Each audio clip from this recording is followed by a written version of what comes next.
नवरा बायकोने एकत्र न करायच्या गोष्टी. आचार्य चाणक्य यांच्या चाणक्य नीतीत अशा गोष्टी सांगितल्या आहेत ज्या महिला पुरुषांनी एकत्रित करू नयेत. त्यामध्ये नवरा बायको म्हणजे दोन शरीर एक जीव असं नातं असतं त्यांचं. तन आणि मनाने ते एकमेकांशी जोडलेले असतात, बरोबर की नाही. त्यामुळे त्यांच्यात वेगळं असं काहीच नसतं. जे काही करायचं ते त्या दोघांनी मिळून करायचं असतं, बरोबर की नाही.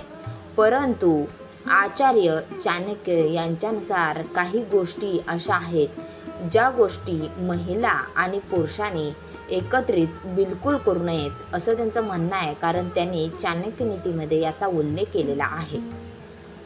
त्यामध्ये त्यांचं पहिलं म्हणणं आहे ते म्हणजे पुरुष आणि महिलांनी एकत्र तपस्या करू नये, नाहीतर त्यांचं लक्ष विचलित होतं. जर तुम्हाला लक्ष गाठायचं असेल तर तपस्या ही तुम्ही वेगवेगळी करा असं ते म्हणतात. ठीक आहे.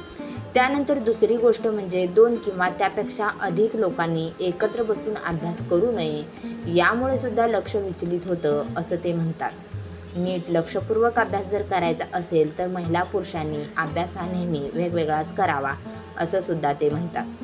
त्यानंतर शेवटची गोष्ट म्हणजे महिला पुरुषांनी एकमेकांसमोर कधीच कपडे बदलू नयेत असे ते म्हणतात.